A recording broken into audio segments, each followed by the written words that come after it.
The date is June 19, 1944. The Philippine Sea. Japanese fighter pilot Lieutenant Takeo Tanamizu pulls his A6M0 into a desperate climbing turn, trying to shake the American Hellcat on his tail. He's flown this maneuver 100 times. He knows his Zero can outturn any American fighter. He pulls back hard on the stick. 4GS, 5GS, 6GS. His vision begins to tunnel. Gray creeps in from the edges. His arms feel like lead. Behind him, the American pilot pulls even harder. 7GS, 8GS. But he doesn't black out. The American's vision stays clear. His hands stay steady. His gun sight stays locked on target. Tanamizu's world goes dark. His hands fall from the controls. His Zero begins to tumble. When his vision returns 3 seconds later, he's lost 2,000 feet of altitude and the American is gone.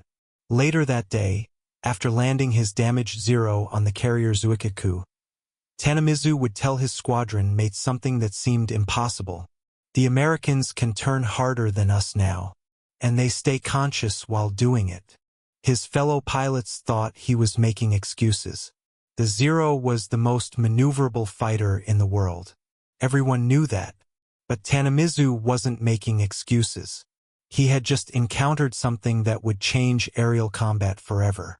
The American pilot who pursued him wasn't superhuman.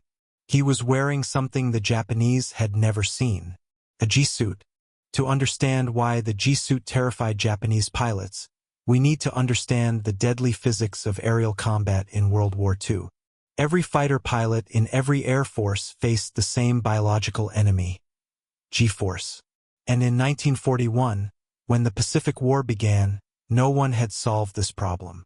When a pilot pulls his aircraft into a tight turn, centrifugal force pushes blood away from his brain and down toward his feet. The tighter the turn, the more force. The more force, the faster the blood drains from the brain. At 4GS, peripheral vision starts to narrow. This is called gray out. At 5GS, tunnel vision. You can only see what's directly in front of you. At 6GS, complete vision loss. Blackout. You're conscious but blind. At 7GS or more, you lose consciousness entirely. GLOC, G-force-induced loss of consciousness. Your hands fall from the controls. Your aircraft continues whatever maneuver you were performing, usually a tightening spiral toward the ground. You have maybe 3 to 5 seconds before impact.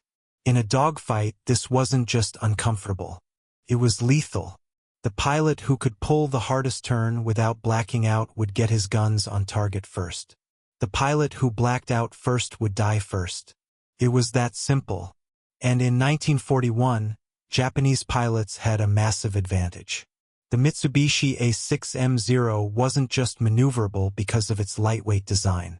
It was maneuverable because Japanese pilots were trained from day one to fight at the edge of consciousness. Japanese naval aviators underwent brutal physical conditioning. They practiced sustained high-G maneuvers until their bodies adapted. They learned to recognize the gray-out symptoms and back off just before blackout. More importantly, they learned the hook maneuver, a technique where a pilot would strain his abdominal muscles and grunt forcefully during hard turns. This temporarily raised blood pressure and delayed blackout by maybe half a second to a second. It wasn't much, but in combat, 1 second was the difference between the hunter and the hunted.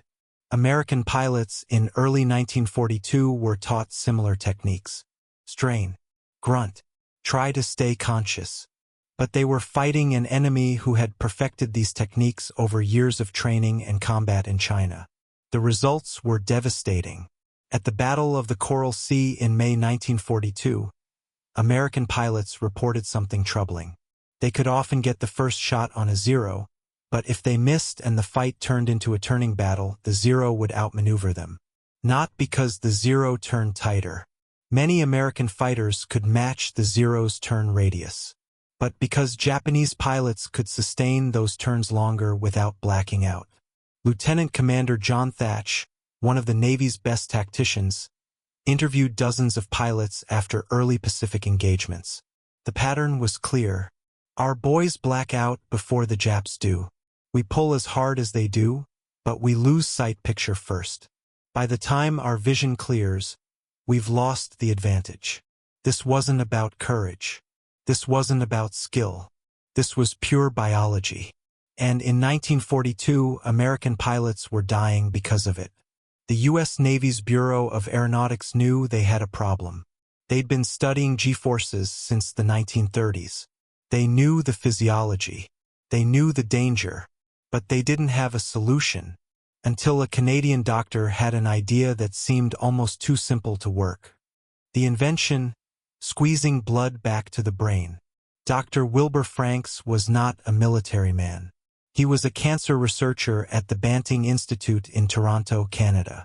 But in 1940, with war raging in Europe, the Royal Canadian Air Force approached him with a problem. Their pilots were blacking out during combat maneuvers. Could medical science help? Franks understood the problem immediately.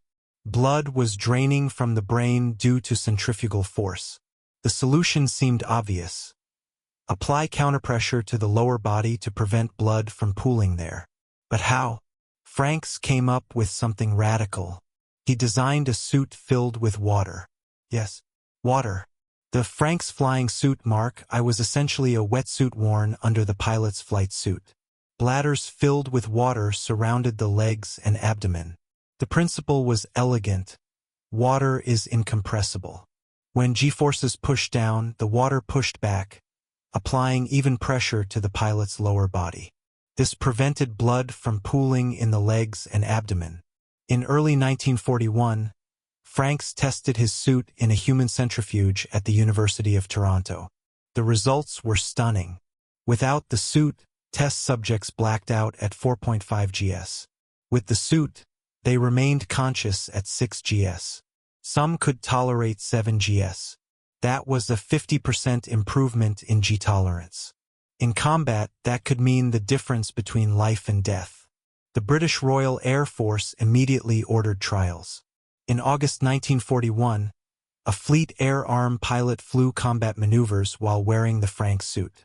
He reported no blackouts during maneuvers that previously would have knocked him unconscious. The British were impressed, but they also saw problems. The water-filled suit was heavy. It was bulky. It was uncomfortable for long flights, and if it ruptured, water would flood the cockpit. But most critically, the Royal Air Force was fighting over Europe, not the Pacific. Their Spitfires and Hurricanes didn't need to dogfight for extended periods. They made slashing attacks on German bombers, then dove away. For their tactical situation, the drawbacks outweighed the benefits. The water G-suit was shelved. But across the Atlantic, American researchers had been watching closely. The U.S. Navy had a different problem than the RAF. They were fighting the Japanese in the Pacific. They were fighting Zeros, and their pilots were blacking out in turning fights. They needed something better than the water suit, something lighter, something practical. In 1942, the Mayo Clinic's Aeromedical Unit, working with the Naval Air Station in Minneapolis, began developing an alternative design. Instead of water, they would use air. The American anti-G suit used inflatable bladders in the legs and abdomen. These bladders were connected to the aircraft's pneumatic system or a dedicated air bottle.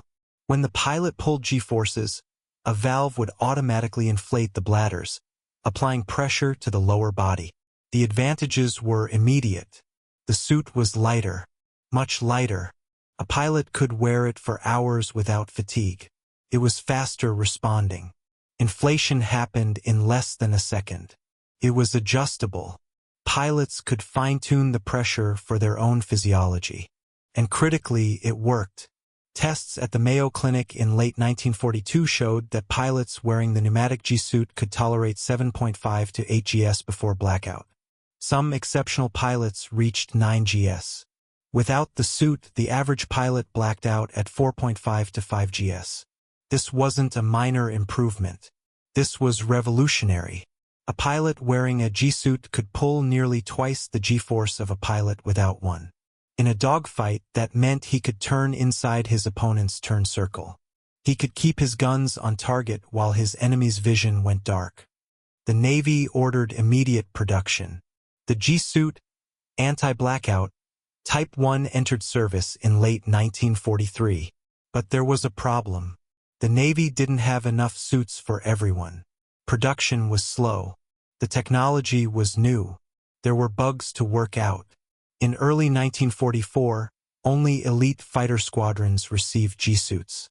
Pilots had to be specially trained to use them. The suits had to be individually fitted. Most Navy and Marine fighter pilots in early 1944 were still flying without G-suits. But that was about to change. And when it did, Japanese pilots would face something they had never encountered before. American fighters that could outturn the Zero. The Great Marianas Turkey Shoot. June 19, 1944. The Philippine Sea, west of the Mariana Islands. The largest carrier battle in history was about to begin. Vice Admiral Jisaburo Ozawa commanded the Japanese mobile fleet. 9 aircraft carriers. 473 aircraft. This was Japan's chance to destroy the American fleet and save the Marianas. Opposing him, Admiral Mark Mitcher commanded Task Force 58. 15 aircraft carriers. 956 aircraft. The Americans had numerical superiority. But Ozawa had a plan. His aircraft had longer range than the Americans. He could launch strikes from 300 miles away, beyond the range of American counterattack.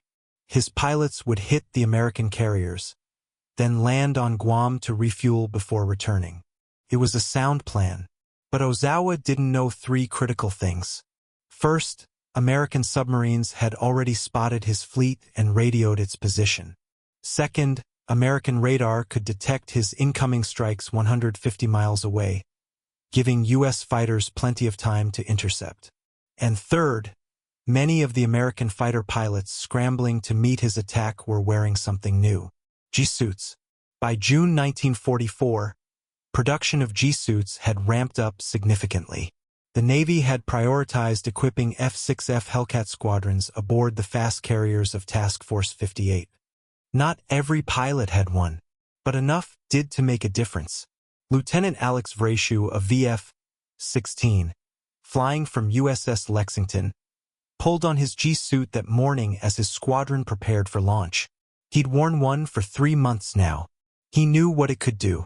At 10 a.m., the first Japanese strike appeared on American radar. 69 aircraft, inbound from the west. Hellcats from multiple carriers surged forward to intercept.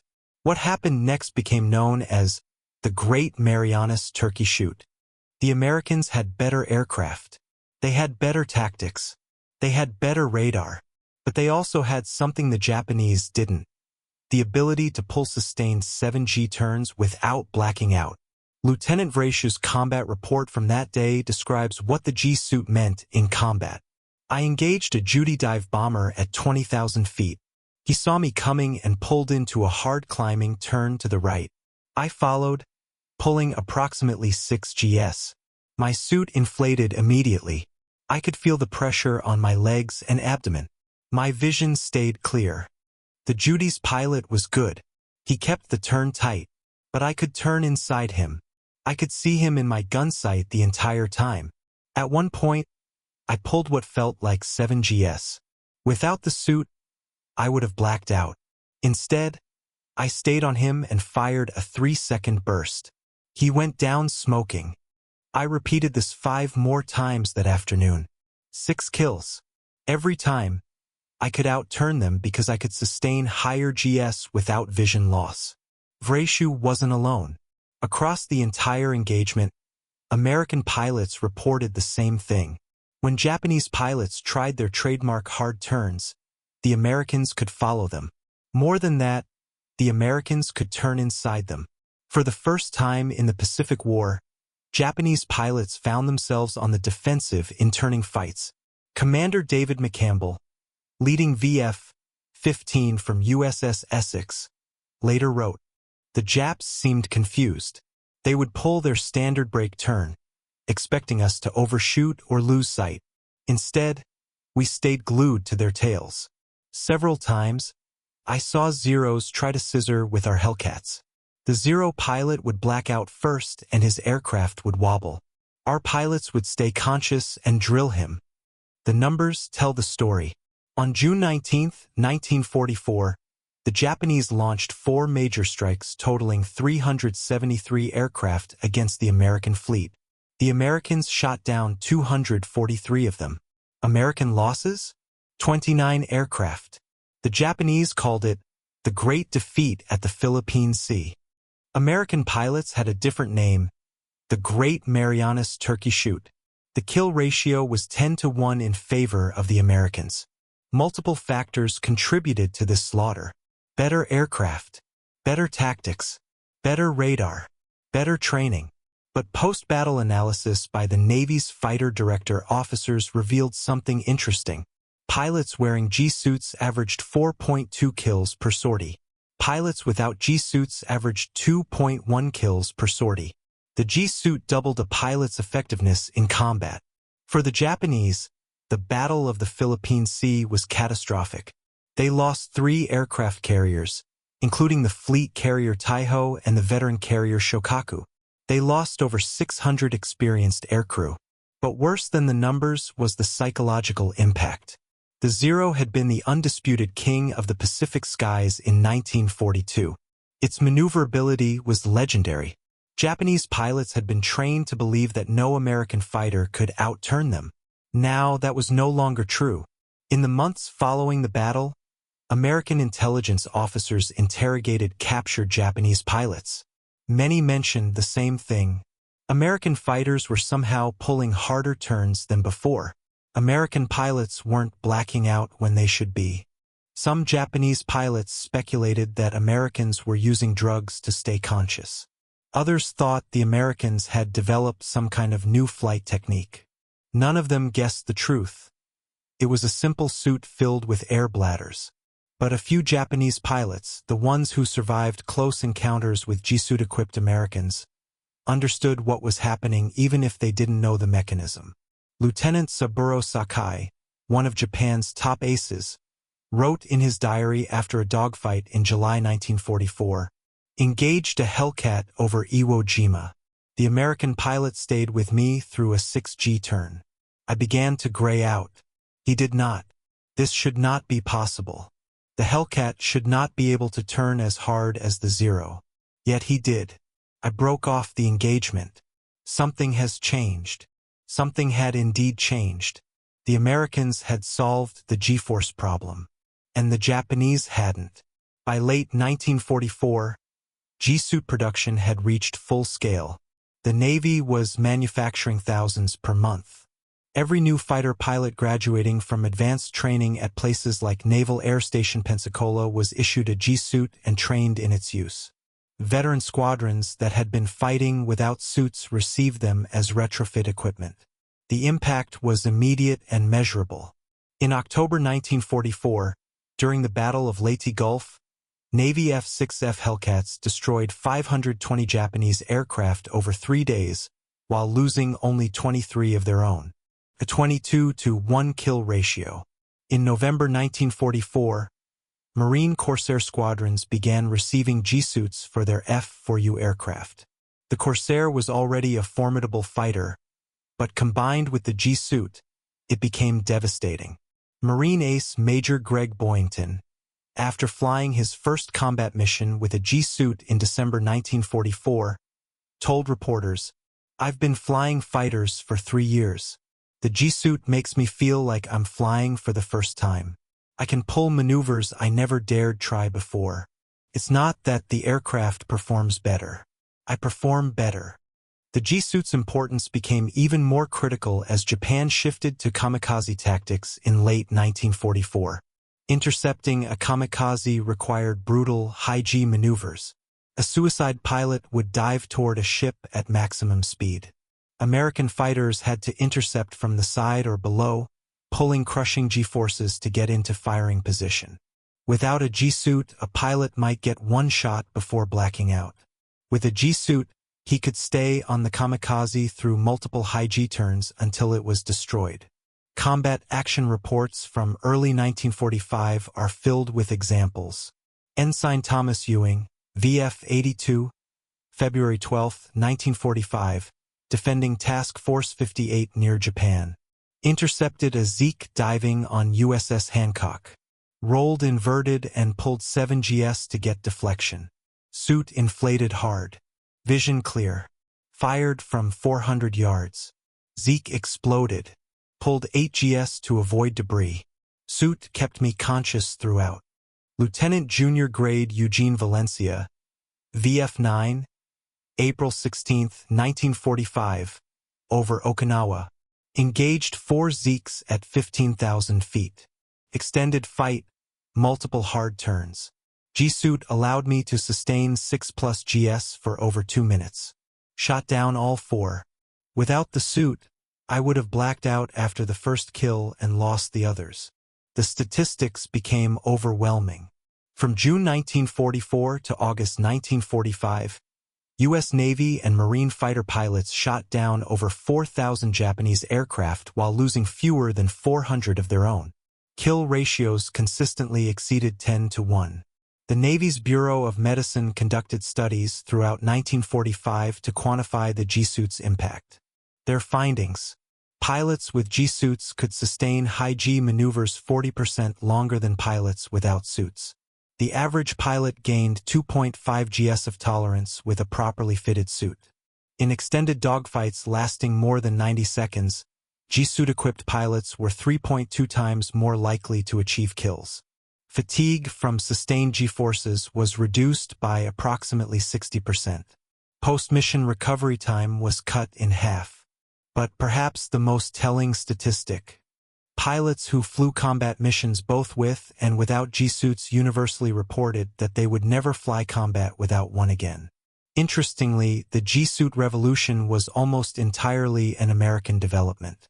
The British continued using water-filled Frank suits in limited numbers, primarily for test pilots and specialized roles. The Germans never developed an operational G-suit. Luftwaffe pilots relied on the traditional hook maneuver and physical conditioning throughout the war. Why? Partly it was a matter of priorities. Germany was fighting a defensive war by 1944. They needed more aircraft, more pilots, more fuel. Developing a new piece of equipment that required individual fitting and specialized training was a luxury they couldn't afford. But it was also tactical. German fighters in 1944-45 were primarily intercepting bomber formations, not dogfighting. High G turns were less important than climb rate and firepower. The Japanese faced a similar problem. By mid-1944, when the G-suit was proving its value in American hands, Japan's industrial capacity was collapsing under the weight of American submarine warfare and B-29 bombing raids. They couldn't produce enough aircraft. They couldn't train enough pilots. They certainly couldn't develop and mass-produce a sophisticated piece of equipment like a G-suit. Japanese researchers were aware of the American G-suit. Captured equipment was analyzed in late 1944. Japanese aviation doctors understood the principle, but they could do nothing about it. By the spring of 1945, the gap in aerial combat capability had become a chasm. American pilots, equipped with superior aircraft, superior training, superior tactics, and now superior G-tolerance, were achieving kill ratios that seemed almost impossible. During the Okinawa campaign from April to June 1945, Navy fighters shot down over 1,100 Japanese aircraft while losing 67 of their own. 16-1. The G-suit wasn't the only factor, but every American pilot who wore one knew it made a difference. When the war ended in August 1945, the U.S. Navy had equipped virtually every fighter squadron with G-suits. Over 15,000 had been manufactured and issued. Post-war analysis estimated that the G-suit saved approximately 800 American lives by preventing G-force-related accidents and improving combat survivability. More importantly, it gave American pilots a decisive advantage in the one area where the Japanese had always been superior: sustained turning combat. The Zero could still turn tighter than a Hellcat or Corsair on paper. But it didn't matter. The American pilot could pull harder and stay conscious longer. And in a dogfight, that was everything. The G-suit didn't end with World War II. As aircraft became faster and more maneuverable in the jet age, G-forces increased exponentially. A propeller fighter pulling 7 gs was remarkable. A jet fighter routinely pulls 9 gs. Modern fighter pilots wear advanced G-suits that can protect against up to 10 gs of force. These suits use computer-controlled inflation, full body coverage, and sophisticated materials.